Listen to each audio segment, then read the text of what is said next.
Piasecki. Ms. Piasecki, you may begin. Thank you. Good afternoon, everyone, and welcome to the Institute for Ethics and Government's massive open online course. Today we're going to be talking about the review and certification of the OGE Form 450. I'm Cheryl Kane Piasecki, and I'm going to be your presenter for today. Later this week, Patrick Shepard, my colleague at the IEG, will be walking you through the debrief of two application-based exercises that will give you an opportunity to test the knowledge and skills that hopefully we'll be imparting during today's presentation. I wanted everyone to know that because we're probably going to run a little long today, and there's a lot of information that we're going to be covering in terms of the actual process of the 450, as well as the review and certification. I'm going to ask folks, if you have questions, to please keep track of those questions, and then Patrick on Wednesday will take some time from the beginning of his debrief to answer any questions that you may have as a result of today's session. So without further ado, why don't we go ahead and get started. Today we're going to be discussing the purpose of the confidential financial disclosure system. I think it's important for all of us to understand, and perhaps even more importantly, to be able to explain to our employees what the purpose of the confidential disclosure system is. It differs in many ways from the public financial disclosure system in terms of its objectives. And as a consequence of that, the information that we request from filers is actually somewhat different. Some might even say quite different from the information that we require of public filers, and we're going to be discussing that in a great deal of detail, I think, today. It's important that you understand what it is you're looking at before you can fully appreciate what you bring to the review and certification process. So we will be talking about the 450 in particular, financial disclosure system process. And then I'm going to walk you through the OGE Form 450. I know that that is the form that most folks are using. Some agencies are using alternative 450 forms, but I think most are using the OGE Form 450.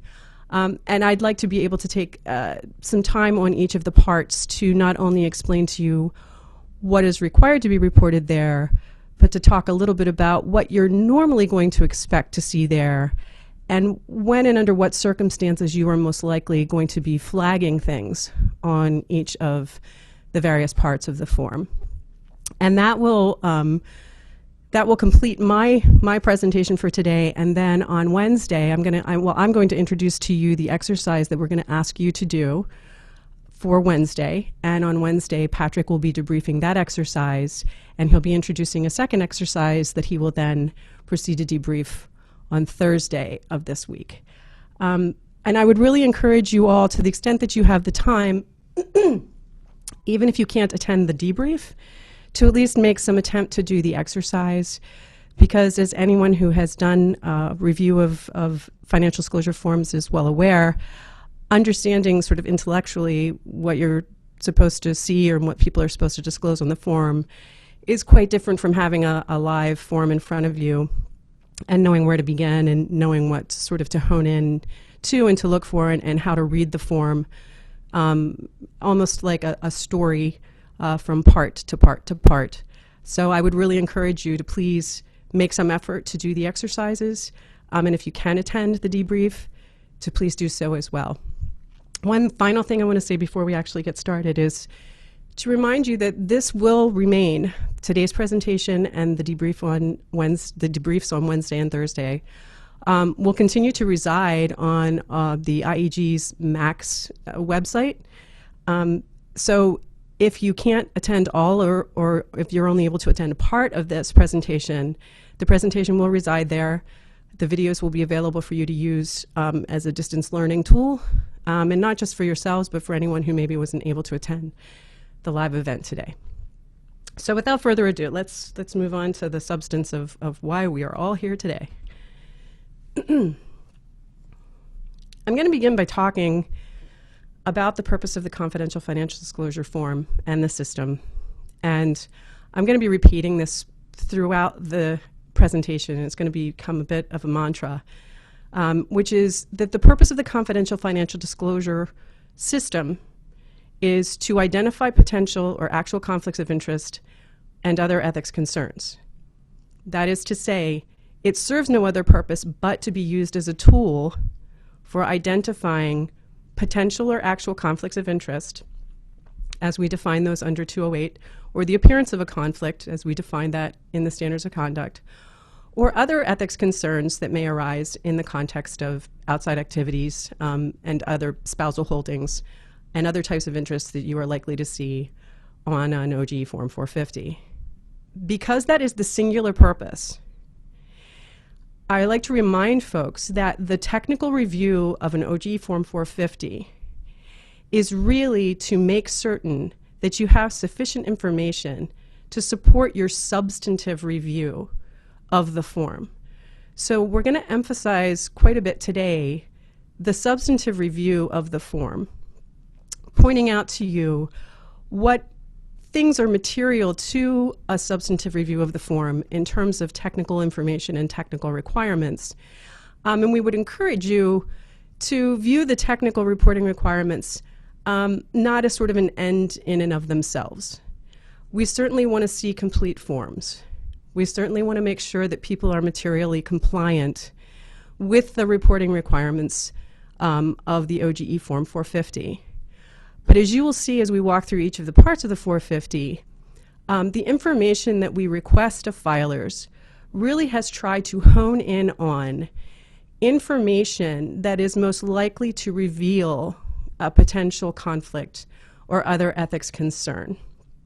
So for those of you who maybe review public financial disclosure forms, I just want to draw the distinction between the confidential system and the public system, which is to say, if you're reviewing a public financial disclosure form, one of the objectives of public filing is, as it seems almost self-evident, the public availability of that information.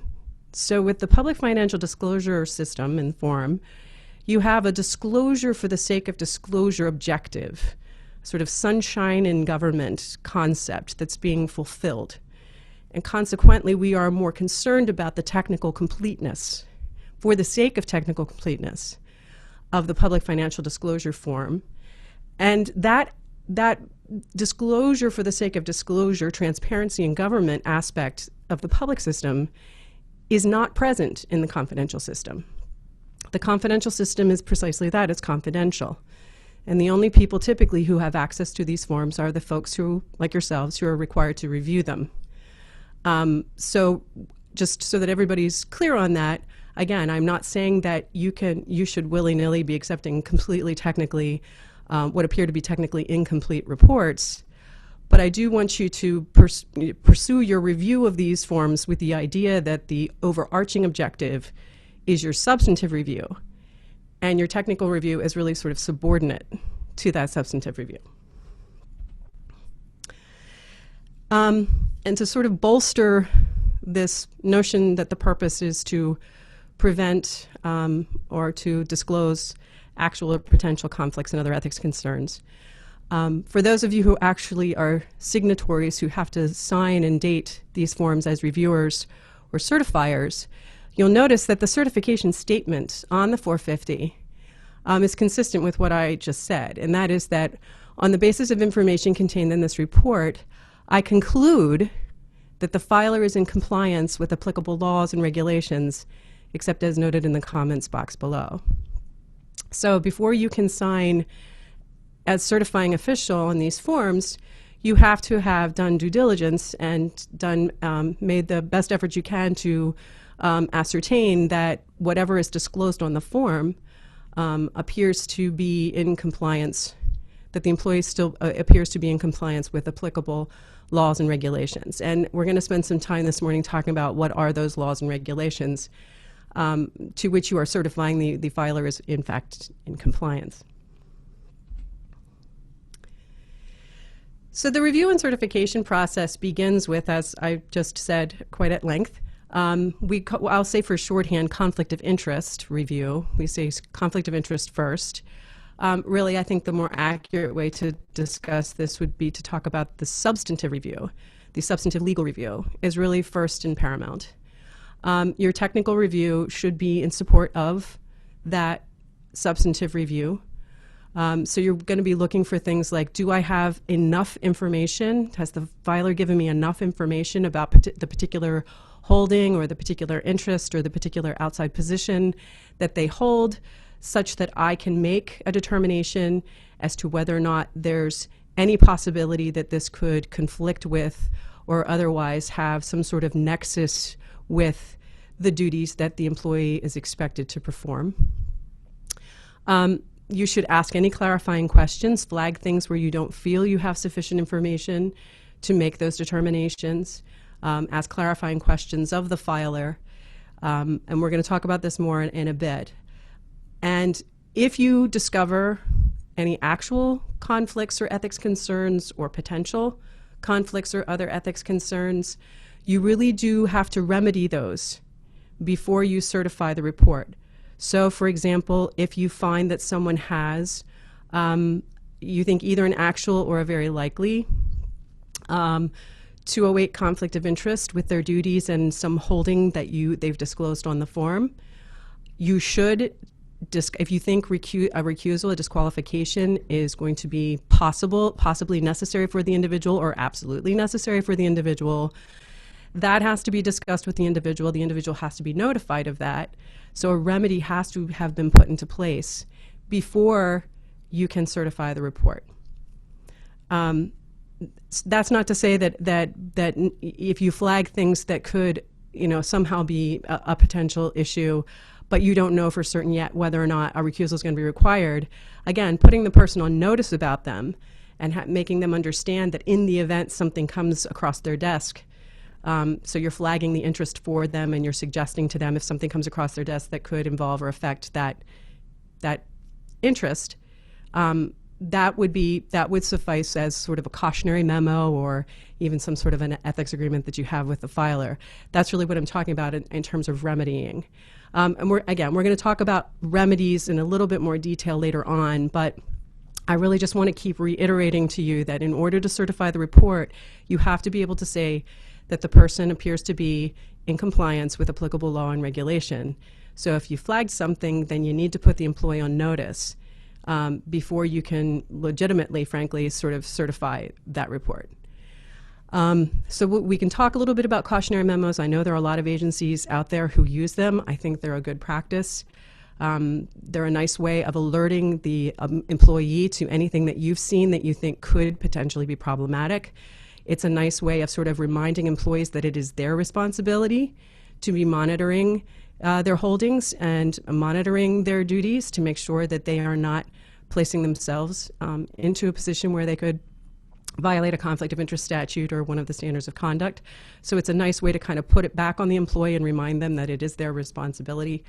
So again, we're going to talk a little bit about these, more about these later.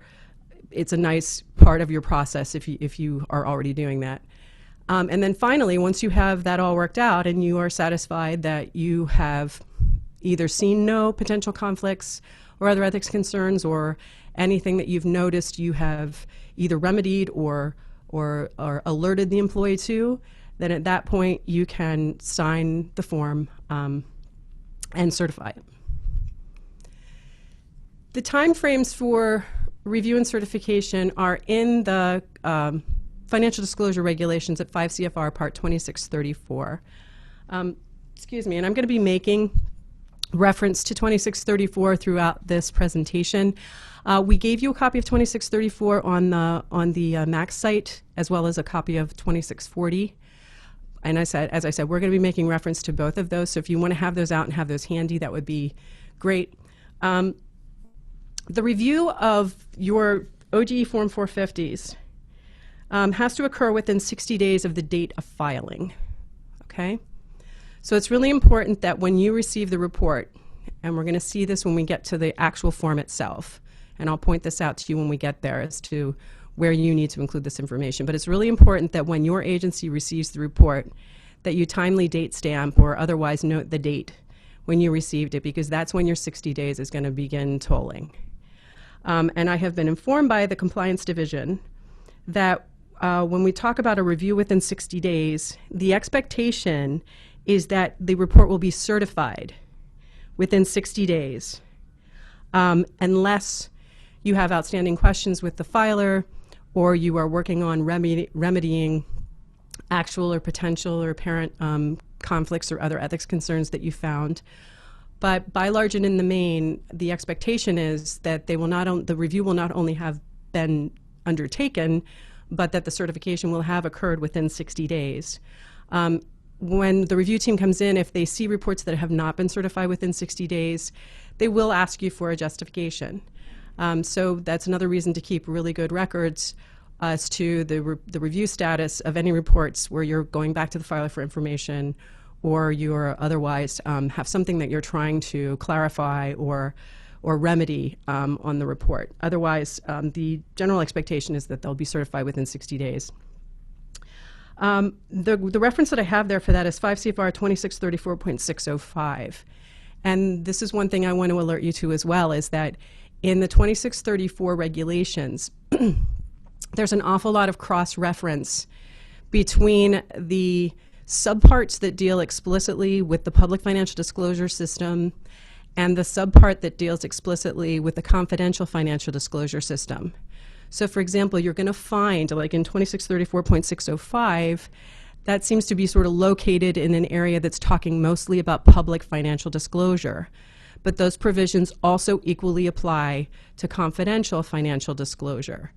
So when you're looking at the regulation for purposes of the confidential financial disclosure system, be really careful when you're looking at each subpart or each provision within that subpart for any cross-references to public financial disclosure, because you'll have to go back to those parts of the regulation.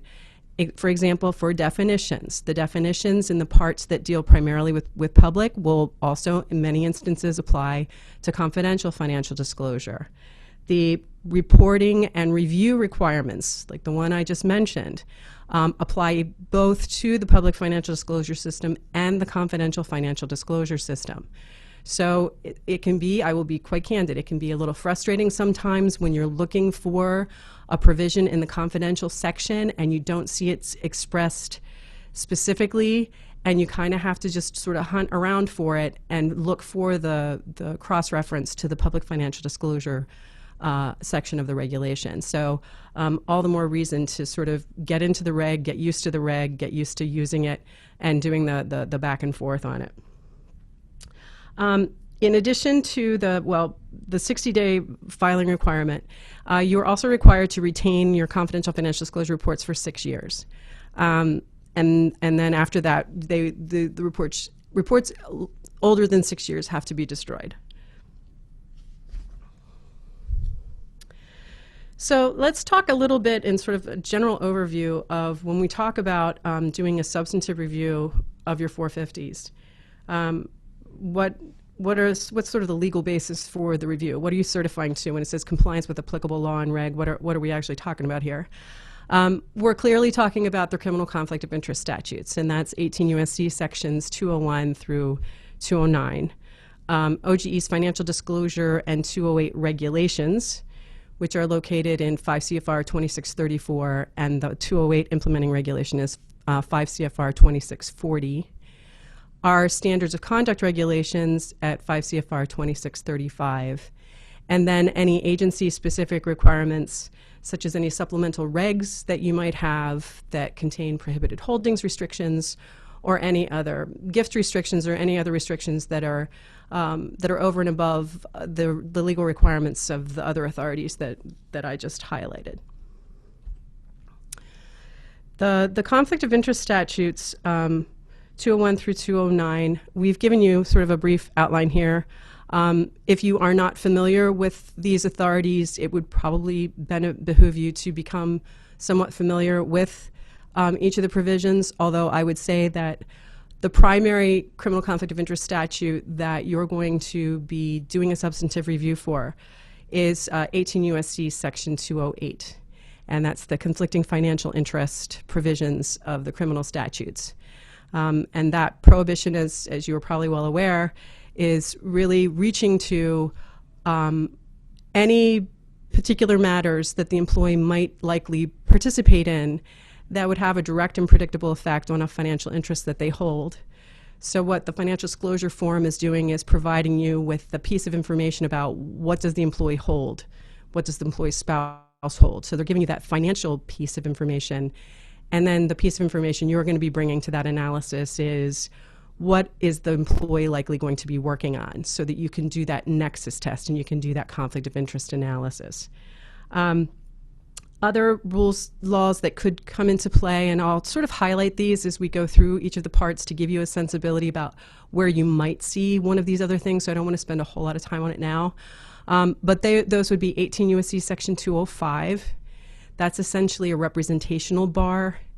And where we might see 205 implicated would be likely in if someone held an outside position that might require them to engage in any kind of a communication back to the United States government on behalf of their outside entity or clients they might have if they have some sort of like an outside business. So there we're looking at a representational concern. The other one is 18 U.S.C. Section 209, which is a supplementation of salary restriction. And typically, again, where that might occur for us is either in the context of benefits from a former employer when a new entrant is coming on board. We see it sometimes there. Or in the context, and we don't see this as much, someone who's engaging in an outside activity that is arguably tantamount to a performance of their official duties, but someone else other than the United States government is paying them to perform their official duties. That we don't see that as often, but it's clearly something that could implicate that statute as well. So again, I'll try to highlight some of these for you when we come across examples in each of the parts of the form. The other thing that I would suggest to you, particularly if you are not really familiar with 208 in particular, that we have in the MAX site on our distance learning tab on the max.gov site. If you go into our 2014 archived fundamentals series courses, we have several courses that deal with conflicts analysis, particularly in the context of review of 450 that we offered last year in 2014. We have a session on 2640 exemptions and on diversified mutual funds. So there are a variety of fundamental series webinars that the videos for which are available on our YouTube account and the materials for which are available on our max.gov site. So if you want to do a little bit of a refresher for yourself after this session today and before you take a stab at the exercise, I would recommend those highly to you. So the next slide, I'm sorry for the folks on the phone, I keep forgetting that I need to remind you when I'm moving on to the next slide. My apologies. So we're on slide 9, which is the list of imputed interests. And the reason why I've included this here is just to let you know, in the context of 208, in the context of doing a 208 analysis, the criminal provision of 208 is concerned not only with the employee's own financial interests, it's also concerned with the interests of the employee's spouse, the employee's minor child, their general partner, these organizations where they serve as either an officer, director, trustee, general partner, or employee, or any person or organization where the employee is negotiating or has an arrangement for a prospective employment. Because those are imputed interests, you're going to want to keep a sharp eye to any interests that are being disclosed, for example, for spousal employment or other types of spousal interests that you might see on the form. Likewise, if you see that the person holds certain types of outside positions, now you're not only going to have to be concerned about any matters that could affect the filer, but now we're going to be concerned about, is there any nexus between the organization that they're serving in this capacity and their duties? So it just expands the universe of potential conflicts for the filer. Excuse me. And the other thing, the reason I like to raise the imputed interest provision is I think it helps people understand, excuse me, why we require the filer to disclose spousal interests and dependent child's interests. Excuse me.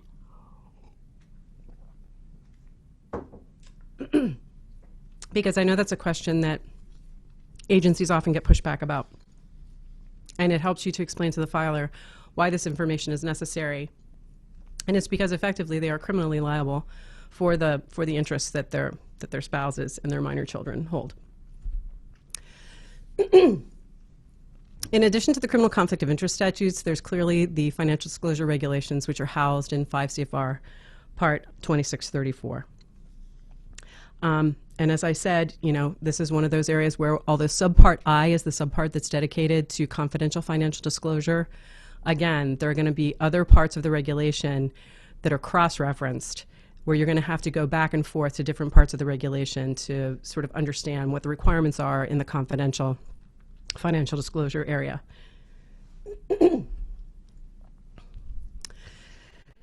The next regulation that we had mentioned that you really do have to become familiar with and conversant with is 5 CFR Part 2640. And this is largely because of what is in Part B, Subpart B, which are the exemptions from the conflict of interest provisions. And it's here where OGE has exempted out from the disqualification requirements of 208 certain types of financial holdings that we have deemed that are, that should be not create a disqualification requirement under 208. And that includes things, and the things that you're commonly going to be applying or seeing to which you can apply these exemptions are publicly traded securities, excuse me, like stocks and certain bonds, and mutual funds. Mutual funds are going to be something that you're going to have to become familiar with the exemptions for those as well. There are additional miscellaneous waivers, exemptions that you're also eventually or maybe should become familiar with. But primarily, it's going to be your publicly traded securities exemptions and your diversified and sector mutual fund exemptions that are likely going to come up for you most often. And those apply automatically. So you're going to want to be conversant in what those exemptions are so that when you're doing your 208 analysis on anything you see on the 450, you kind of know automatically, ooh, this may not even be a problem. And in fact, it's going to determine whether or not, in some instances, whether or not the thing you're looking at even had to be disclosed to begin with. So again, become conversant in 2640. Finally, we have the standards of conduct regulations, of course. We've given you a table in your materials that shows both imputed financial interests under 208 as well as covered relationships under the impartiality provisions of the standards of conduct. And I'm sorry, right now I'm on slide 13. This list on slide 13 is just the covered relationships list. Because, as I said, for the statutes, 208 is going to be likely the statute you're going to be encountering the most in your review, your substantive review of a 450. Likewise, with the standards of conduct, the impartiality provisions in subpart E of the standards of conduct are likely going to be one of the big things you're going to be looking for in terms of potential appearance issues. So this is the articulated list of covered relationships that you find in the impartiality provisions. And again, these covered relationships reach to things involving your spouse and your dependent children. So again, another reinforcement of why we need that information on the OGE Form 450. As I said, we gave you a handout, a job aid that gives you a table that lists the imputed interests on one side and the covered relationships on the other, because it is quite easy to conflate the two lists. So we thought if we could just give you a one-page job aid that had the table with each of those listed separately, if you could have that handy for yourself, it'll help you keep straight which relationships apply to 208 and which apply under the impartiality provisions. On slide 14, there is other review guidance that's available on OG's website. We have ethics opinions and legal advisories that have been issued. We have our listserv where we announce various legal policy documents. We have the OG Form 450 itself has some instructions, and we're going to touch on that in a minute when I get into the form itself. We also have at least a partial OGE Form 450 review guide. It really only addresses Part 1 financial holdings. We are in the throes of revising that and expanding that.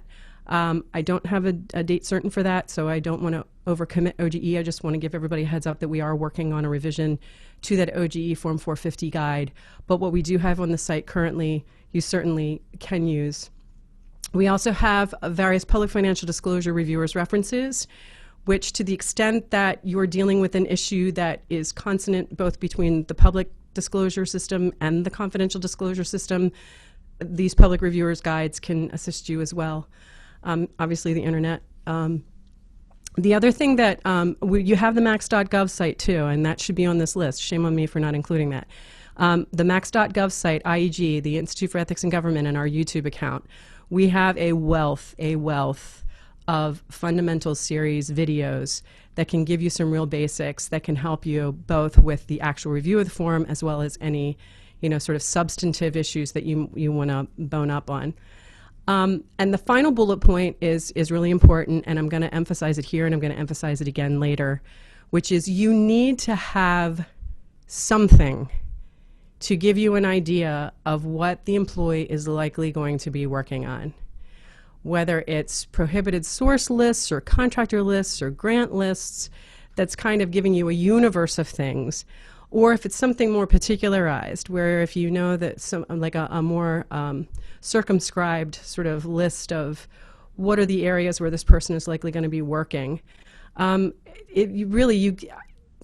saying this now and I'm going to say it later. It's really almost impossible to do a conflicts of interest analysis if you don't have any earthly idea what this person, what the filer is going to do. Because you have to have some idea of the duties of the employee, of the types of matters that they're likely to work on, in order for you to be able to flag anything on the form that you think might conflict with those duties. So position description anymore, I think position descriptions are not terrifically helpful. Talk to the employee supervisor. Get some sensibility about the types of programs or operations or particular projects that the employee is likely to work on. But you have to have something. You can look at prior reports. You don't have to do a line-by-line audit from one report to the next year's report, but it is helpful to have the prior year's report to at least flag if there are any sort of egregious, sort of inexplicable changes between the reporting from one year to the next. If an employee goes from reporting a full page and a half of Part 1, assets and income one year, and the next year has nothing, I think there's every reason for you to go back and question that. Again, not with a view to auditing, but with a view to being able to reasonably to do due diligence and come to a reasonable, justification for why there was such an extreme change on the report from one year to the next. And as I had mentioned before, prohibited source lists, contractor lists, grant lists, anything that can help inform what you think could potentially create a problem for your filer. Anything, any piece of information is better than nothing. So you really have to arm yourself and maybe do a little bit of research and have some resources available at hand so that you can better inform your review as the forms start hitting your desk. I'm going to touch a little bit on employees who file 450s. Not because that's necessarily material overall to your specific review and certification, but it just sort of reinforces what I was saying before about how the conflict of interest and substantive review of the form is really paramount. If you look, and for those of you who have your 2634 available, I'd ask you to go ahead and pull it out. Because if you look at 2634.904, that's where we define who is this monster called, well, monster, not quite, that's not fair. Who is this individual, this being, this person who we deem to be a confidential filer? How do we decide who files a confidential report? And if you look at 904 in that A1 paragraph, there's a whole litany of things there. And generally it's saying, anybody who's at a GS 15 and below, and that's clearly to distinguish them from public filers. And if you go through that litany and you start getting down into the one little I paragraph, you'll see here really is where the rubber meets the road.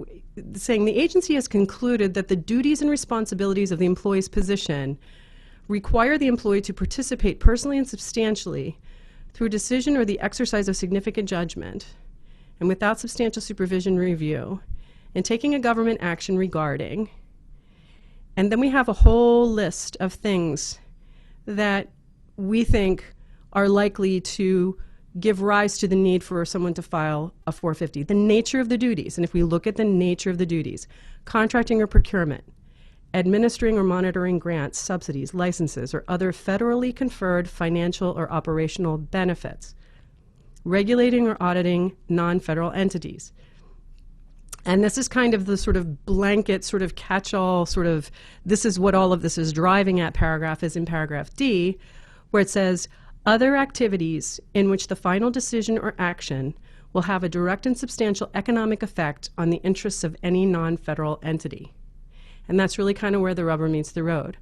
We are interested, the confidential financial disclosure system is interested in having employees who have significant duties that affect non-federal entities, that those are the positions and those are the types of government matters that 450 is concerned about, because those are the ones that are most likely to give rise to a potential for conflict of interest.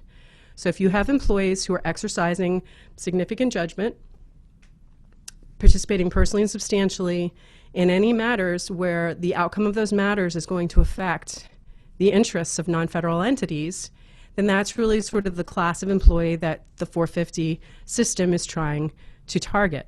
And you, the agency, are the ones who are in the best position, and that's why you have the authority to determine who those employees are. And to assist you in this, we gave you, one of the materials that we gave you on the MAC site is a copy of a job aid that we came up with various years ago, and it's effectively a checklist that sort of lays out all of these criteria in that checklist, so that, for example, if your supervisors are the ones who are assisting in determining who should file an OG Form 450, who should be a confidential filer, this checklist you could give to them and say, I want you to think about, in the context of your staff, go through and think about people who meet these criteria, because these are the people that we think should be filing an OG Form 450. But again, notice, we're honing in on people who are likely to have the potential for a conflict of interest because they have duties that can affect non-federal entities. Okay? So again, we don't want people filing 450s for the sake of filing. We want them to file because there's a real potential for a conflict of interest given the nature of the duties that they have and the responsibilities that they exercise. If we go to the next slide, slide 16, the reporting dates for the 450 filers. Again, this is, you find this at 5 CFR 2634.903. This is where these reporting dates are articulated in the regulation. New entrants, those are due within 30 days of entry on duty. The reporting period is the preceding 12 months from the date of filing. Annual filers, they're generally speaking, they're due on February 15th of each year. And that reporting requirement is they have to report on the preceding 12 months. So the preceding the preceding calendar year, excuse me. So even though it's not due till February 14th, they're only reporting for the prior calendar year. So January to December of the prior calendar year is the reporting period for annual filers. Now you'll notice that, you know, and you might be saying to yourself, oh, well, okay, what if February 15th falls on a weekend? Well, if February 15th falls on a weekend, you bump it up to the next business day. Typically, you bump it up to the next business day, which should be, this year, February 16th. But what's February 16th? February 16th is President's Day this year, so it's a federal holiday.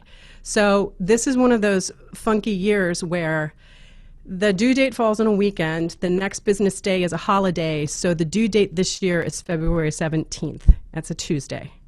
And that doesn't happen very often, but that's how we do it when it does. So just so that you're all aware that for this year, the due date is Tuesday the 17th. Want to make a couple of other small mentions here, just because I think a lot of folks don't know that this is available to you, and I just like to give people, to show people where in the regulation they have this authority. Moving back to the new entrant filers, if you look at 2634 .903, and then you go to B, which is new entrants. So we're looking at 2634.903B, which are new entrants.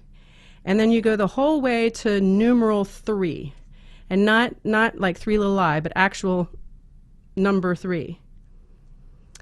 What this provision basically allows you to do is to require a prospective employee to file a new entrant 450 as a way to vet them for conflicts.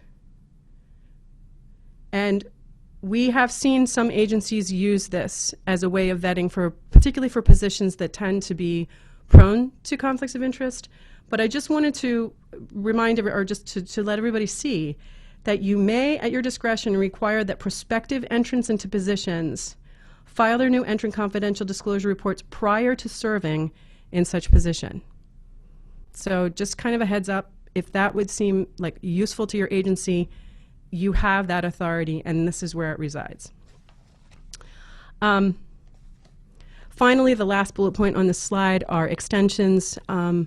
You do have the authority as the agency to grant extensions up to 90 days for good cause shown for both new entrant and annual filing. These extensions should be granted prospectively, e.g. before the report is actually due, although there is no late filing fee for 450 filing, unlike the public system that has a $200 late filing penalty. There is no late filing penalty with 450s. But all the more reason to encourage your employees, if they need extensions, to do them prospectively, and know that you do have up to 90 days extension, although I don't know that that's necessarily advisable and is totally unadvisable, in my opinion, for a new entrant filer. I don't think anybody wants a new entrant employee who you've deemed to have responsibilities that are worthy of a 450 filing to basically be flying without a benefit of knowing what potential conflicts they have for, up to 3 months. So I would dissuade you from using that 90-day extension authority with new entrant employees. The forms, of course, that we use are the OGE Form 450. That's what the majority of all of you are using, my understanding is. There's the optional OGE Form 450A. The provisions for that are in 2634.905, and if you use that form or would like to use that form, I would recommend you just make note of that section of the reg and read up on that. I really don't want to take time to talk about that today. And then, of course, you can come up with a completely alternative reporting format for your 450, for your confidential filers, if you think that that's more appropriate than the use of the OG Form 450. So what do you need to know to review a 450? This is just kind of a recap of what we just walked through here. What do you need to know to review an OG Form 450? You need to know the applicable statutes, regulations, and be familiar with the forms and what the forms require. You need to know the filer's position and duties, the financial holdings of the filer, the spouse, and dependent children, and be familiar with any exemptions and other remedies that are available and that apply in the event that you find an actual or a potential conflict or other ethics concern. To do the substantive analysis, particularly to do a conflicts analysis, I want to reiterate again, you have to have these two pieces of information in order to see if there's a nexus between the employee's duties and any holdings that the employee or the spouse or the dependent children have. So first and foremost, you have to have some notion of what the filer's position and what the filer's duties are. And then, of course, they're providing you with the information about their financial holdings on the 450. And again, you want to make sure you have sufficient information on the 450 or where you have questions that the 450 raises, that you get clarifying information from your filer in order to complete your conflicts review. In terms of incomplete information, we're supposed to pretty much take the forms at face value. So as a general proposition, we assume that the information that's provided is correct unless we have something that is demonstrably wrong, where we can see that there's something that just isn't quite right, or if you have some sort of independent information that would lead you to conclude that the information is incomplete or incorrect. Contact the filer. When you get clarifying information, you may annotate the form, and we typically see and recommend that if you annotate the form, that you initial it and date it so that it's very clear who made the change to the form, and that you make certain that the employee is, in fact, agrees with the annotation that you've made. And if you have gone back to the filer for additional information or are working through a conflicts or potential conflicts or other ethics concern, that is going to sort of toll your 60-day period, which is to say that, if you can show a justification for why you weren't able to certify it within 60 days, then you're going to get some reprieve from the hardcore 60-day certification requirement.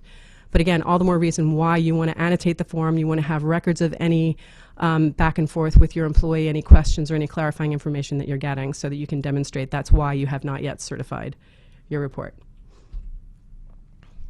So now that we've talked generally about the process, I'm going to take some time here to actually we're going to walk through the form itself, just to get you familiar with each of the parts of the form, what you should expect to see there, what common things we typically see there, and to give you a little sensibility about what sort of the most important aspects of each of the parts of the form. The first part of the form is providing you with general information. And I'm now on slide 22.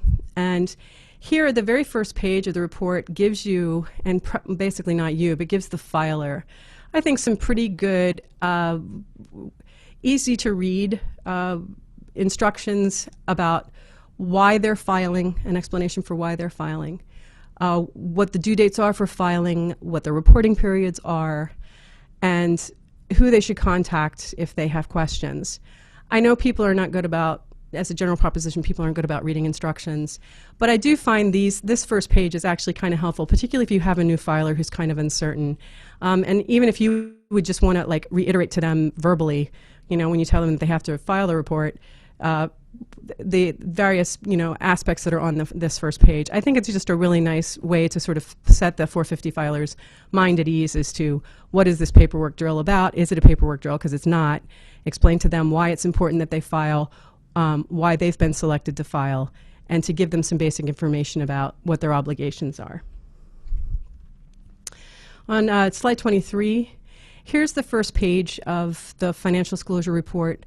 Obviously, this is the identifying information for the employee. I want to talk a little bit about the two arrows that I highlight at 1 and 2, because I think those are two really important areas that you're going to want to hone in on first thing when these things hit your desk. And then I'll just speak briefly about a few other things. Arrow number 1 is the signature block for the employee. You really, under no circumstance, should accept a form, electronic or, well, electronically, I'm not sure that you can get a form that hasn't been signed. But certainly paper copies, you should never accept a form that has not been signed and dated by the employee. The signature by the employee is certifying that the statements on the form are true, complete, and correct to the best of the employee's knowledge. And absent that signature, there's no verification that any of the thing that is on the report is, true, complete, or anything, that the employee has not certified to anything. So if you get a hard copy of a report that doesn't have a signature on it, you need to send it right back to the employee and have them send you one with a signature and date. The second thing from a review standpoint is kind of a real quick and dirty to sort of see what you have, whether you have a complete report in front of you, is in step 2 of the report, they are supposed to check whether or not they have, generally speaking, any reportable interests on any of the various parts of the form. If they've checked yes in any of those boxes, you should go to that part and see whether or not they have actually filled in anything. Because if they've erroneously filled in yes, or if they've filled in yes but erroneously submitted an empty part, you have to reconcile this step 2 with what you're actually seeing on the separate parts of the form. So that would be something I would do as kind of an initial matter as well, to see if you actually have a complete and accurate report as that is reflected in step 2. In addition to that, there's a box that's up in the corner right here, the date received by the agency. If you look at my mouse on the slide, the date received by the agency, that's where you're going to stamp in the date that you actually got it, and that's going to be the date from which your toll is going to start tolling your 60-day review period. So you want to make sure that you have the right date in there, okay? And then obviously you want to have all of the information that you need about the employee, about their position, and communication information, how you can get in touch with them, their email address, their work phone. So this is just all the identifying information that you're going to want to make sure that you have, so that in the event that you have a question, you can actually contact the employee. Part 1 are assets and income.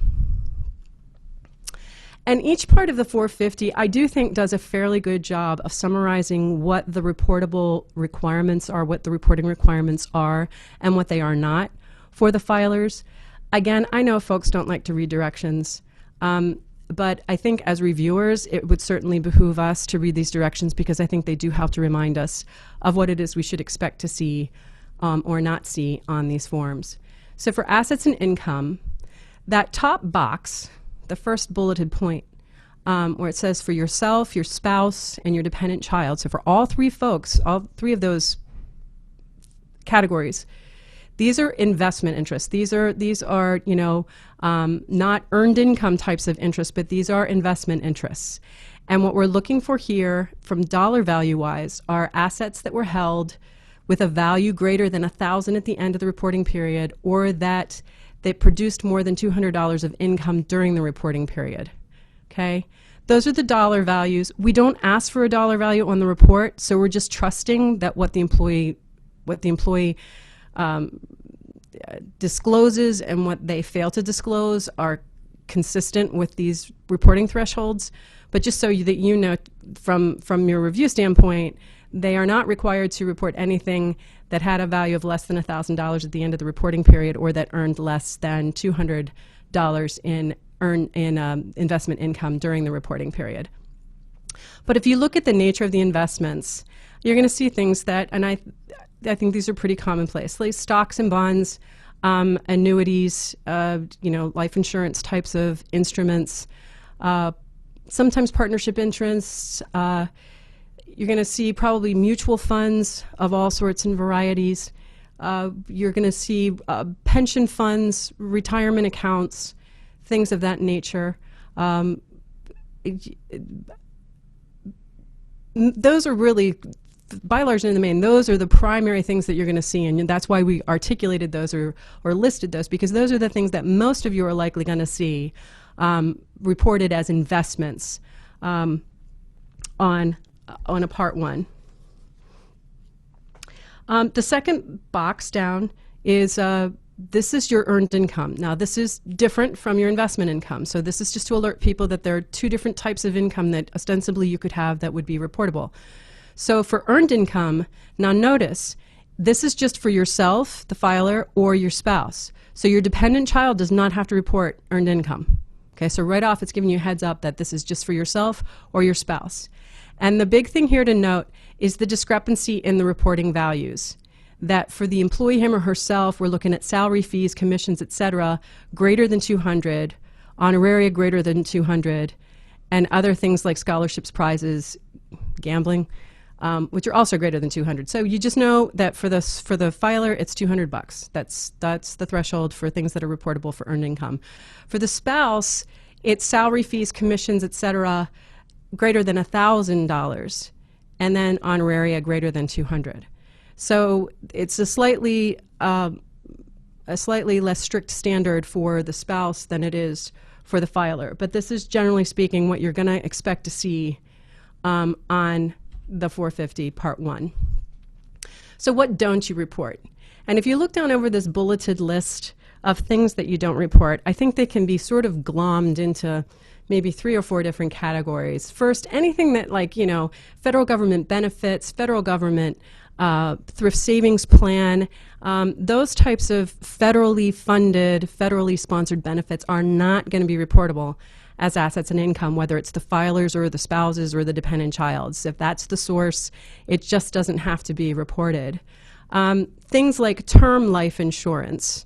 And that's one of the reasons why whenever you see a life insurance instrument, you're going to want to ask what kind of life insurance it is, because some types, like term, aren't reportable. Others, like variable, are reportable or could be reportable. The next thing, the money market mutual funds, money market accounts, certificates of deposit, savings or checking accounts. If you look at those two bulleted categories, what we're really looking at are sort of cash-based accounts or cash-based instruments. Those types of things are not reportable. And then the other big category, we're going to talk about this again a little bit more in a minute, are what we call these diversified mutual funds. And when we talk about a diversified mutual fund, that's as is defined in 5 CFR Part 2640. Remember I mentioned earlier becoming familiar with 2640? This is one of the reasons why diversified mutual funds, as those are defined in 2640, are not reportable on Part 1. And you're going to see, I think, for your average government employee, I don't mean to speak out of turn here, but I think for your average government employee, to the extent that they have investment interests, diversified mutual funds are probably a big part of the types of financial interests that they hold. And I think it's important for them to know that if they meet this diversified definition, they're not reportable. So that's sort of the big deal in the do not report for Part 1. For Part 2, you see a similar theme here. Okay, first, the dependent child's earned income isn't reportable. I mentioned that before. But look at the rest. Veterans benefits, federal government salary, Social Security benefits. Again, federally funded, federally sponsored salary benefits, typically speaking, are not going to be reportable on Part 1. So what are some common investments that you're likely to see on your 450s? Brokerage accounts, certainly. There are certainly an awful lot more people who invest in the stock market, so a brokerage account. Individual retirement accounts. A lot of folks have those in addition to any pension or retirement fund they might have. 401ks, which are privately sponsored pension defined contribution plans. TIA-CREF, we see that a lot from university folks, people who have spouses who work for educational institutions, often have TIA-CREF. 529 plans, the education savings accounts that states sponsor for higher education, and then variable annuities. Now understand that typically when you have an account, like a brokerage account or an individual retirement account or a 401k account, all that information is telling you is that this is an account that exists. That's not fully disclosed. Whenever you have an account says there's stuff in it. And what we want to know is what's the stuff that's in it. So generally speaking, if someone has an account, like a brokerage account or a 401k or an individual retirement account, those accounts would have to be broken out, and the underlying holdings in those accounts are potentially reportable. This is where the do not report part of the instructions applies as well, particularly when it comes to diversified mutual funds. Because if someone has a 401k or an IRA or even a brokerage account, and that account contains diversified mutual funds, they do not have to report the diversified mutual funds. If it contains things other than a diversified mutual fund, and other than any of these other articulated do not reports on Part 1, then those things would have to be reported on Part 1. But what I'm suggesting to you is if on the report, and now I'm back on slide 27, if on someone's report on Part 1 you see IRA or 401k and you see nothing else, that is not sufficiently disclosed. You need to go back and ascertain whether there's anything in that account that meets the disclosure requirements. If the employee says, I've got nothing but diversified mutual funds in that account, then the account itself does not. If it consists entirely of diversified mutual funds, then the account itself is not even reportable on Part 1. It may be reportable elsewhere. It may be reportable under a different part, under agreements and arrangements, but it is not reportable in Part 1 if it consists exclusively of non-reportable underlying holdings. Patrick's going to reinforce this in the exercises that we do over the next couple of days, but I think that's the one area that trips people up an awful lot. So now we're moving on to slide 29. So what are mutual funds? Again, here we want to refer to 5 CFR Part 2640.102K. That's where the definition of mutual fund resides, in the 2640 regulations. So for something to be a diversified mutual fund, it has to meet the definition of mutual fund at 102K. And then it has to meet the stipulations for being either a diversified fund, which is in 201A, or a sector mutual fund, which is in 201B.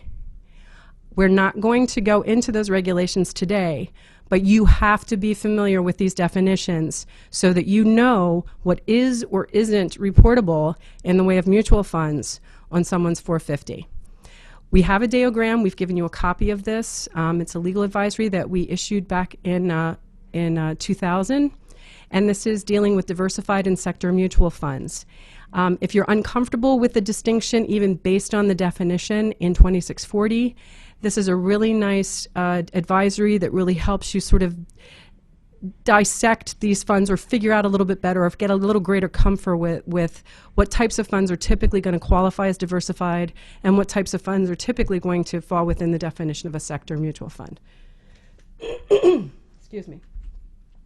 Next slide on 30.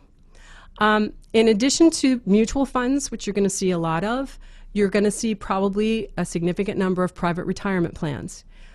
They fall into two types of categories: defined benefit plans and defined contribution plans. A defined benefit plan wouldn't have underlying holdings that needed to be disclosed. That's not that kind of a retirement plan. But if someone has something that qualifies as a defined contribution plan, here we're looking at something like a 401k, a 403b, a KYO account. Anything like that is going to have underlying holdings. So a defined contribution plan, it's kind of like our TSP, although you don't have to disclose TSP, but it's kind of like that nature. That's the structure of a defined contribution plan, where the employee selects from a bunch of different options, investment options, and their account holds those selected investment options. So you would need to go back to the filer and say, okay, you say you have a 401k, well, what's in it? And again, there is another exemption in 2640 that deals specifically with employee benefit plans. It's a fairly narrow exemption. I alerted you to it only to let you know, out of abundance of or just to let you know that it's there. But it's a fairly narrow exemption. But FYI, there is one in 2640. So where do we report these assets? On Part 1. Clearly on the lines that are offered, and what we're looking for here is the specific name of the stock, bond, or sector mutual fund. If it's real estate, the type of real estate and the location. If it's an employer, if it's an outside income thing, the name of the employer or the business. And one thing that I like to alert folks to here is specifically for if you have new filers, is to always remind them of the requirement to report spousal income in particular and spousal assets. It's something that I think we see routinely. Folks just either aren't aware or they just overlook spousal employment or spousal interests. Another is whenever you see either outside employment for the employee or spousal employment that's being listed, I would always go back and ask whether or not there is any attendant pension or retirement benefit that goes with that. Because more often than not, if someone has an employment interest, there is a retirement interest that attends to that. So that's another thing to just kind of flag and be aware of. Whenever you see an employment interest, you should probably likely see, not always, but quite likely should see, some sort of retirement or benefit, pension benefit interest as well. Moving on to the next slide. So we give you some illustrative examples on the form for the filer, and this can be sort of helpful for you as the reviewer as well. So if you look at slide 32, and this is also on the actual form itself, let's look at just a few of them here. If we look at XYZ Japan Fund, that would be an example of a sector mutual fund. That's not a diversified mutual fund, that's a sector mutual fund, and so that's why it's reported there. And that one of the clues is that it's a Japan fund, so it appears to be a fund that concentrates its investments in a country other than the United States. So that would be something to flag and say, oh, that's a sector fund. OGE Energy, notice it's an example of a stock. Notice how the box says it's no longer held. So the first thing that flags for me is, okay, this is a stock, it's no longer held, So they must have earned more than $200 worth of income over the reporting period. So if you were, for example, an energy regulatory agency, Federal Energy Regulatory Commission, or some other entity in the United States government for whom any kind of an energy asset would potentially be conflicting, I'd look at this and I'd say, okay, this person doesn't hold it any longer, but when did they get rid of it? How long did they hold it? What was it worth when they held it? Because, and this is where it gets kind of dicey, because you're doing a post facto look. You're looking back over the course of the last year because they no longer hold it.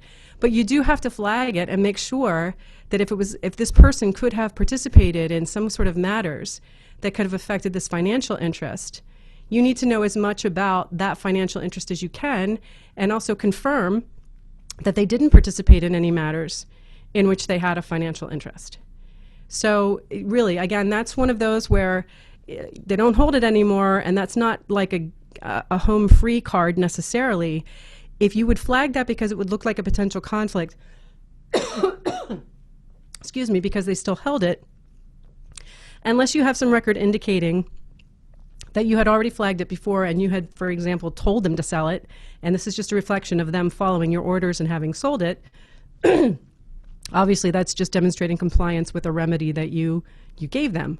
But if you have no evidence to suggest that this was ever flagged before, that the employee was ever counseled on this before, and it looks like it could have been a real or potential conflict of interest, you do have to follow up, even though it's no longer held.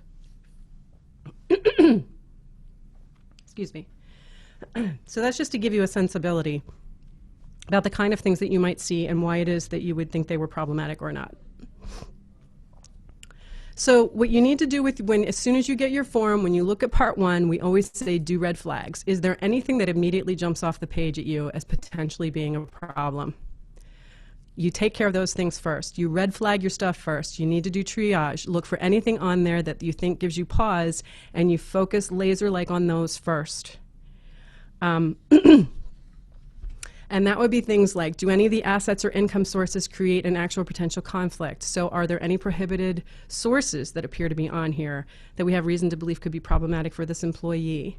Are there any prohibited holdings? If you have a prohibited holdings restriction and you immediately see that somebody's holding something that they're not supposed to hold, well, obviously, boom, red flag that and immediately hop on that, because that has to be taken care of first. Other things that could create a red flag, if the income from someone's personal business or from teaching, speaking, or writing, you want to find out what is the nature of their personal business. What is the business they're conducting? If it's teaching, speaking, or writing, what is the nature? What is the subject matter? For whom are they teaching, speaking, or writing? Because you want to make sure that that doesn't relate to their official duties, as that is defined in the standards of conduct in the teaching, speaking, and writing provisions in 2635 of the standards of conduct. So again, the more you know about the authorities, the easier it's going to be for you to go in and immediately flag things that could potentially be a problem. So this is just to give you a flavor for things that you might find that you'd want to immediately flag. With respect to the technical review, as we said before, look at your cover sheet, and make sure that that step 2 checklist is consonant with what you're seeing on parts 1 and the remaining parts. Are the entries described completely? In other words, with what you're seeing on part 1, do you know what the thing is you're looking at? Is it sufficiently described? Is it sufficiently identified so that you know what the heck that thing is that you're looking at? If it's not, it's perfectly legitimate to go back to the filer and say, I see you list XYZ on part 1. What is XYZ? What is the nature of that interest? Is it employment? Is it a stock? Is it a retirement account? What is it? Because unless or until you know the nature of the thing you're looking at, you can't possibly do a substantive review of it. Are reportable underlying assets listed when required? This is one of those areas where, again, it may very well be that underlying holdings didn't have to be disclosed because they were things that were not required to be reported. But again, if you see accounts and you're not sure, go back and ask the filer, what are the underlying holdings of your account? And then again, are any spousal holdings listed? I think that's one of the areas where we see a lot of not willful, but inadvertent failure to disclose. So let's move on to liabilities. I want to keep us moving through this because I know we're coming up on 210 here. The liabilities section, if we look at what's reportable here, when you look at the first bullet, and again, when you're doing this for yourself, your spouse, and your dependent child, the first bullet is really trying to get at liabilities other than loans in excess of $10,000. And in the context of loans, it's trying to get at special term loans, e.g. the loans that aren't available to you or me or any other member of the public on those kind of terms. So we're really trying to hone in this liability section on the things that could most give rise, if the employee has them, could most likely give rise to a potential for conflict. So we're looking at, again, liabilities other than loans, like margin accounts. Well, and that's really a loan, but it's different. I don't think people traditionally think of that in quite the same way that you think of like a mortgage or some other type of loan. But it really is. It's a brokerage. It's a loan from your broker, basically. But, you know, loans, any loans that you have that are on special terms that are not available to the average member of the public. In addition to that, at bullet 2, what we're looking at are loans from individuals as opposed to loans from institutions. So I think the first bullet point is really trying to get at institutional-based loans, and bullet point 2 is getting at when you are having more personal loans that are being, you know, negotiated between individual human beings as opposed to under, you know, through the auspices of an institution. With respect to what not to report, here we make it pretty clear that your average, you know, run-of-the-mill loan is not to be reported because typically are not going to be a problem. So mortgages, student loans, credit card accounts, or any type of loan from a financial institution or business that has terms that are available to the general public. The second one are you don't have to report any loans that were secured by things that you purchased. So if you got a car loan, you don't have to report that. If you went to some furniture store and you got the furniture with a loan through that store, you don't have to report that. And the final one are liabilities that you owe to basically, you know, personal people who are relatives. So that's like your spouse, your parent, your brothers or sisters, your child, etc. So we're looking at loans from relatives between between family members or these family members at least are not going to be reportable. The key information we want to know is the name of the creditor. I would not query the employee about the city and state if they fail to report it, unless you, like, it's a creditor that's located in a bazillion different places and you're just kind of wondering, like, where exactly, which one is it? So, I mean, I would say that's one area where I think you have some degree of discretion, whether or not the city and state is material to your review for any potential ethics concerns. But we obviously need the name of the person who's extending the credit, and then we need to know the type of the liability. On the next slide on 40, this is just to give you some examples. So a personal loan would look like you'd name the person who you had the loan from, which is John Jones. And in the second case, as the margin account, like I mentioned, there it's just indicating, okay, who's the brokerage through which you have this margin account and where are they located, okay?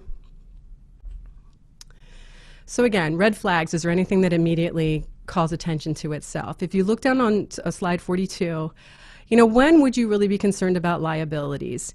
And I think really there are only a few instances where something is really going to give cause for alarm. One, if there are any liabilities that are listed with prohibited sources. I think that gives you reason to go back and flag. If there are special terms, if someone is getting an extraordinarily good deal on a loan, a suspiciously good deal on a loan, I think it's worth your while to inquire as to on what basis was that term being offered. You know, why was this individual, particularly from an institution, why was this person being allowed an extraordinarily good loan? Are there liabilities with other employees? I don't know how often this happens, and when it does happen, I don't know how likely the employee would necessarily be to disclose it on their 450, but if you ever have a circumstance where one employee is loaning money to another employee, I think you've got something that you need to intervene there, or at least be aware of, because obviously it could potentially create some issues. So that would be another one where you'd flag it and you'd want to go and drill down and see what the basis was for that and whether there were any problems with that. From a technical review side, again, double checking with the checklist on the first page. Again, creditor's name, city and state reported. City and state if you really think you need it, but definitely we need the creditor's name. And obviously we need to know what type of liability. Part 3, outside positions. If we go to the slide 44, and now on to 45. Key positions. What we're really looking for with outside positions, we're looking for positions that you hold outside of the United States government in a personal capacity. So if you have an employee who, for whatever reason, is assigned to another government agency or is assigned somehow to a non-federal entity in their official duty capacity, that would not be reported here. We want personal capacity outside positions. And if you look at where my arrow is pointing on that list of sort of articulated positions, notice we're really mostly concerned about positions that have some sort of fiduciary or some sort of special sort of responsibility or affiliation, other than, for example, like mere membership. So we're looking at positions like serving as an officer or a director or an actual employee. Those positions we'd want to see. If you're a trustee, if you're a general partner, if you're a proprietor, we want to know that. You got a personal business, we want to see that. If you're acting as a representative for an organization or an individual, we want to know that. An executor or a consultant of a corporation, partnership, trust, or business entity, but also for nonprofit entities like or volunteer organizations, and obviously any educational institution. So here, again, we want to look at if somebody has an outside employment, an outside consultancy, proprietorship, etc. Those are the kind of positions we would want to see here. You don't have to report positions with religious entities. I think, yeah, I mean, you just don't. Social entity, fraternal entity, political entity. Here, you don't have to report things that are your spouse or your dependent child. So outside positions are exclusively for the filer. The filer has to report those. And any position that you hold as part of your official duties, as I said before, does not have to be reported. So what do we want to see on this part? We want to see the identification of the organization. And here I do think it would be helpful to know where they're located. So the name of the organization, where they're located. The type of organization is really critical. And when we get down to the examples below, I'm going to explain further why the type of organization is something you really, really need to know. We obviously want to know what position they hold, and we obviously want to know if they still hold it. So that's what we're asking for on that part. And if you go to the next slide, 48, we've given some examples, and let me just explain to you, for instance, what I would look at if I saw these disclosed on a Part 3. So the first one, the university. It's an educational institution, okay? That's good to know. Most universities are, and that's accurate characterization. The position is a professor, and the position is no longer held. But what I would want to know, number one, was whether or not they did receive compensation during the reporting period, and if they did, whether or not that was disclosed on Part 1. Because whether or not they receive compensation for teaching, speaking, or writing is a material consideration in whether or not that teaching, speaking, or writing related to their official duties. Because if you recall, under the provisions at 2635.807, that provision reaches to whether or not you can receive compensation for teaching, speaking, or writing that relates to your official duties. So this is one where I would want to know whether or not they receive compensation so I could make sure that what they engaged in was not related to their duties. The family trust, to see that this person is a trustee, this would be one where it's quite possible that the underlying holdings of the trust would have to be disclosed on Part 1. So I would flag that as, is this something where we need to see more information on Part 1, or is there information on Part 1 that's disclosed about the trust itself? And also, is the employee getting any compensation for serving as trustee? Whether or not that's material, the compensation, it may not be. But I think it's worth checking just to see if it's a compensated position. The last one, Scenic Rivers Association. Here, I would want to know, what kind of an organization is this? It says it's a nonprofit environmental organization. And I would probably want to look into it a little bit further to see if it's an educational nonprofit environmental organization. Is it an advocacy nonprofit environmental organization? Because if this person at least was a member of the board of directors, they say that they no longer hold it. But I would want to go back and find out what the nature of the organization was, again, whether or not the person was compensated for it, and particularly if they still hold it. If they still hold it, there are a number of things I'd be concerned about. Number one, as a member of the board of directors, that's one of those imputed interests we talked about under 208. So as a member of the board of directors, now I'm not only concerned about my filer, John Doe's financial interests in anything that he's working on, now I'm worried about Scenic Rivers Association financial interest in anything my employee is working on. So we've suddenly gone to, I only have to worry about John Doe, to now I have to worry about this organization in which John Doe serves as a member of the board of directors. So that would be one of the first things I'd flag, a potential 208 problem. The second thing I would want to flag is, if this is an advocacy organization, or even if it's not advocacy, if it's an organization that routinely, is interested in the regulatory or other operations of the government and does engage in communications back to the United States government in an effort to try to persuade the government one way or the other, then we have maybe a potential 205 concern with this position that this employee holds with this particular organization.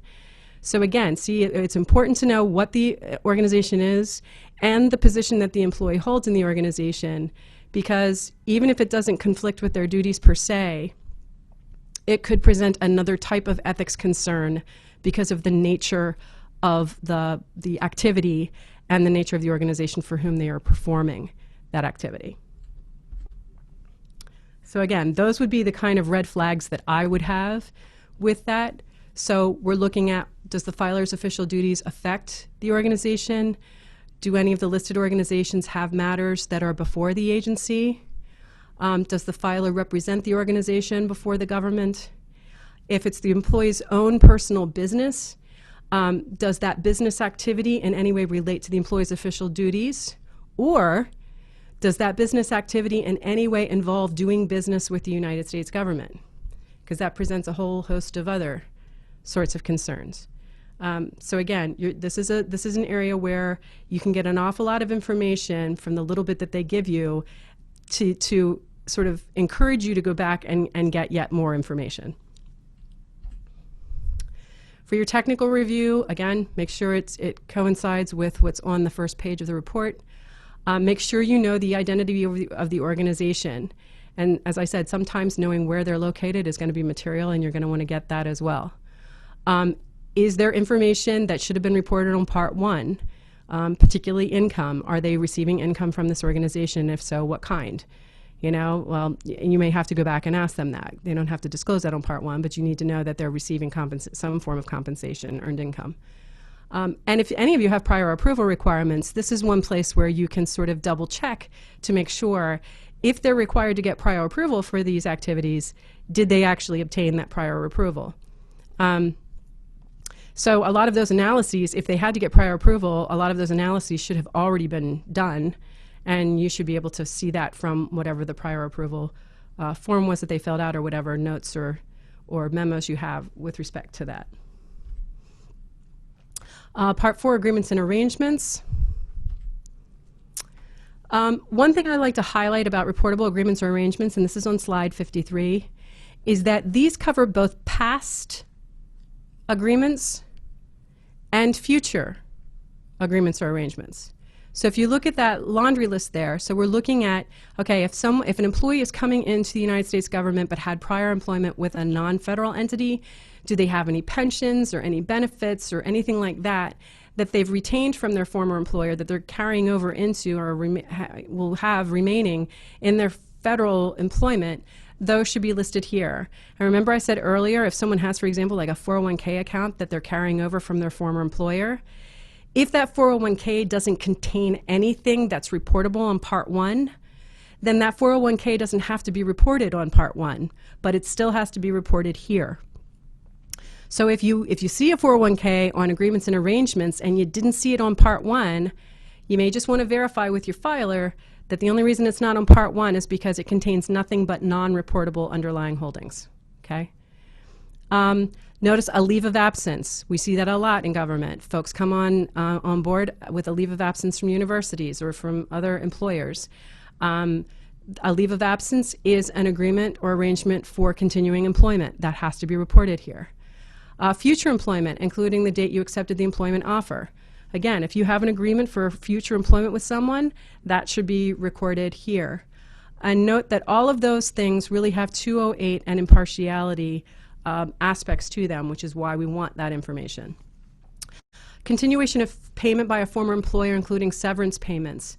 Again, here, typically you're going to see a lot of this come in with a new entrant filer if they're coming in from a non-federal source, where, coming in from law firms or having from partnerships or other types of things, for-profit corporations, where maybe they have severance arrangements and those kinds of benefits that accrue to them in those types of employment. We'd want to see if they have a severance package or they have something like that, a bonus or something that they're receiving, that should be listed here from their prior employer. And this is one of those areas where we have a 208 concern, but we may also have a 209 concern depending upon the terms of those severance arrangements. You don't have to report, again, anything that's related to your federal government employment. Just doesn't have to be reported. Here, again, your spouse and your dependent child agreement arrangements are not reportable, so we're only looking at the filer's agreements or arrangements. We want to know the entity. This is the next slide. The entity with whom you have the arrangement, and then the terms of the agreement or arrangement. And particularly when it's prospective employment, we really want a date, sort of like when you entered into the agreement, because that's critical to know when you were negotiating or had an arrangement. That's when 208 kicks in. What the date of prospective employment is. Likewise with a leave of absence, we'd like to know the terms of the leave of absence as well. Here are some examples of what, on the next slide, 56, examples of what agreements and arrangements might look like. So you see a pension benefit, and Hartford and Brown, you see it's an employment agreement with Hartford and Brown. So they've already negotiated, and now they have a future employment agreement. That's what's listed here. Already negotiated, have an agreement. So Hartford and Brown's financial interest is the same as the filer's in this particular case. Again, you look for immediate red flags. Those would be, again, will the filer's duties affect the employer? Will the filer's duties, involve the employer in terms of does the employer come before the employee's agency and their particular organization within the agency? Will the filer's duties affect the filer's former employer? Will the filer's duties involve the filer's former employer? Technical review, again, very similar to what we've said before. We just need the basic information so that you can make an initial determination about whether or not A, you need more information, and B, whether or not you have enough information to do a conflicts analysis. So terms of the agreement, type of agreement, date of the agreement. This is another place where we need to know if the filer is representing an outside entity before the government, or if there are any payments from anyone outside of the U.S. government that are in consideration of the filer's government employment. That's the 209 piece that I was talking to you about, whether or not the terms are unique to government employment. Finally, gifts and travel reimbursements. Here, this is an exercise in addition and subtraction. I want to alert everybody to the fact that the thresholds for the gifts from outside sources provisions here, the gifts and travel reimbursements, has changed since last year. So we want to know the source of any gifts that are in the aggregate more than $375, but you can exclude items that are worth $150 or less from that aggregation. There is a legal advisory, we've given you a copy of it, that announced the new threshold for reporting these gifts that took place last May. So if you don't have reports 450 forms that reflect the new dollar values, make sure you alert your employees to the fact that the dollar values for reporting these has changed. So it's $375 aggregated. You can remove anything worth $150 or less from that aggregation. You don't have to report anything received from relatives, bequests, gifts and travel reimbursements given to your agency. So agency gift acceptance is not reportable. Hospitality, anything received by your spouse or dependent child independent of you. So, okay, so I think those are all fairly self-explanatory. I'm going to give you a couple of for instances with respect to the gift filings, just so that you have a sense of how this number game works. Let's say the filer received from a single source a briefcase, a frame print, and a letter opener valued at $250, $200, and $25 each. We only have to aggregate anything worth more than $150. So that would be the briefcase and the framed print, because the letter opener is under that. If we aggregate those two, 250 plus 200 is 450. So the aggregate value of these gifts from this single source is $450. And that is greater than $375. So the briefcase and the framed print would both be reportable, and the letter opener would not be reported. Let me give you another one, just to give you a second, for instance. Got a briefcase, frame print, and letter opener worth these values. Again, all from the same source. You aggregate from the same source. So the same source gave the filer a briefcase for $160, a frame print for $160, and a letter opener for $25. Okay? What can we drop out of the aggregation? We can drop the letter opener out of the aggregation because it's only $25. The briefcase is worth more than $150. The framed print is worth more than $150. Okay? So we can't drop them out of the aggregation. But once we aggregate those two, $160 plus $160 is only $320, and that's less than the threshold for aggregation, which is $375. So none of this is reportable on the gifts and reimbursement section. I know it's an exercise in math in the afternoon, and that's never a pleasant thing. So we want to know the source of the gift and the description of the gift when we report gifts. These are some examples of things that would be reportable. So a leather briefcase, we see it's from this source, D. Jones and Smith. It must be worth more than $375 or it shouldn't be on the report. CGH Culinary Institute, here's travel reimbursement. And here, look, they've given us a little bit of the itinerary and an idea of what all they got from CGH Culinary Institute. So it's an airline ticket, hotel room, meals, incident to what? To a culinary seminar, okay? And then where it was and from what date. So they give us a little bit of an itinerary, and that would be this adequate disclosure. Again, we're going to look for red flags. And what is a red flag for a gift? Obviously, any entity that's affected by the filer's duties or that is a prohibited source. We're going to immediately flag that because we're going to want to make sure that it doesn't conflict with the standards of conduct. And we're going to have to see if it works within the context of the standards of conduct if it's from an entity that's affected by the filer's duties or that is more generally a prohibited source for the agency. Do we have any indication that the gift may have been offered because of the employee's official position? Because then again, we have to do a standards of conduct analysis on the gift to make sure that it doesn't violate the standards of conduct. Excuse me. And then we have to determine if it's covered by an exception. For technical review, again, does it conform with the cover sheet? Do we have an adequate identification of the donor? And is the gift adequately described? In the event that you find anything that you think, on the next slide if you look down on remedies, in the event that you find anything that you think is a potential or an actual conflict or other ethics concern, you really need to jump on it immediately. You need to determine if it's a potential 208 issue, is there an exemption that exempts that particular holding from the provisions of 208? If it's a 208 or a 502, an impartiality concern, we need to think about, will the employee have to be disqualified from certain matters? Do we need to discuss this with the employee's supervisor? At the very least, we need to put the employee on alert that we've discovered things that we think could be problematic. So here's where I would encourage folks to issue cautionary memos. For anything you flag on the report that you don't necessarily have reason to believe is an immediate conflict that needs immediate remediation, at the very least, you should alert the filer to it through some form of cautionary memo, a phone call, something. To put them on alert that you've discovered something that you think they need to monitor or stay on top of. Finally, once they've filed the 450, just a reminder that's protected by the Federal Privacy Act, which means you should be keeping your reports in a locked cabinet. And after 6 years, the reports are to be destroyed because the retention period is only for 6 years. And that is the end of my presentation for today. I just wanted to alert you, give you a brief orientation to the exercise that we would ask you to complete before Wednesday.